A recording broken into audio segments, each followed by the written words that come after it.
My sister stole every guy I dated for years, so I introduced her to someone who destroyed her life. Pratt 3. Diane was walking blindly into quicksand, and I was the one who'd pointed her in that direction. But after years of having my heart shattered by her selfishness, I couldn't bring myself to warn her about the danger she was in.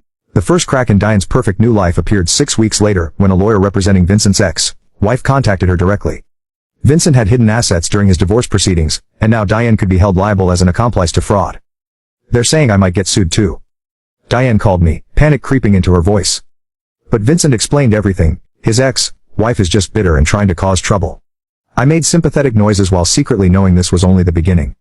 Next came the revelation that Vincent's investment firm was actually an elaborate Ponzi scheme. Diane had already invested her entire $30,000 savings, convinced she was getting in on the ground floor of the next big tech startup.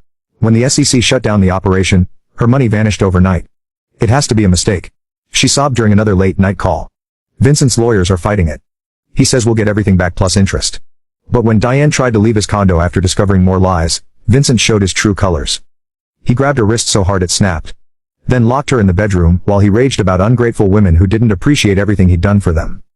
When she finally escaped and tried to access her accounts, she discovered he'd emptied everything, checking savings, even her 401k. Worse, he'd used her personal information to apply for credit cards and loans in her name, burying her under $80,000 in debt she never knew existed. The final blow came at dawn on a Tuesday morning when FBI agents broke down the door of Vincent's condo. They found Diane's signature on dozens of fraudulent documents Vincent had tricked her into signing, making her an unwitting accomplice to securities fraud, identity theft, and money laundering. My phone rang at 6:47 a.m. Diane's name flashed on the screen, but I let it go to voicemail. Diane's voicemail was barely coherent through her sobs. Laurel, please. I'm in county jail and they're saying I might go to prison.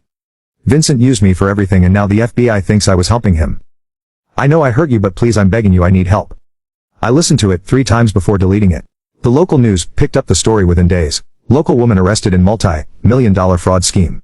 Diane's mugshot flashed across Channel 7's evening broadcast, her mascara streaked and her eyes hollow with devastation.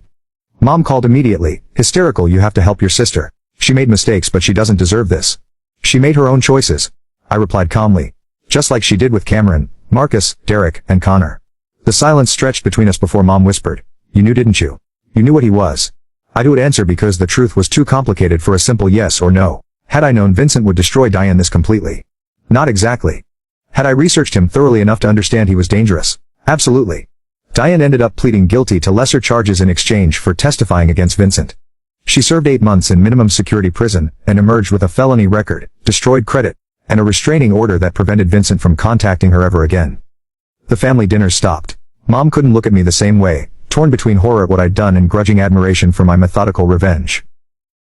Dad just shook his head whenever Diane's name came up, muttering about natural consequences and chickens coming home to roost. Diane moved across the country to Portland after her release, working as a barista and slowly rebuilding her life. We haven't spoken in 2 years, but I occasionally check her Instagram. She looks older now, more cautious. The confident, predatory gleam in her eyes has been replaced by something quieter and more uncertain. Sometimes I wonder if I went too far. If destroying my sister's life was worth the satisfaction of finally winning our twisted game. But then I remember Connor's shrug, Diane's naked smugness, and years of watching my happiness crumble for her entertainment. She got exactly what she'd been asking for her entire life, a man she couldn't resist. She just didn't expect him to resist destroying everything she held dear. I've been in therapy for a year now, working through the complex emotions of orchestrating Sunning's downfall, even someone who'd hurt me repeatedly. My therapist says revenge rarely brings the peace we expect it to. And she's right. I don't feel triumphant or vindicated. Mostly, I feel empty where all that anger used to live. But I also sleep better knowing that Diane will never steal another woman's boyfriend again. Some lessons can only be learned through complete devastation, and my sister finally learned hers. The hard way.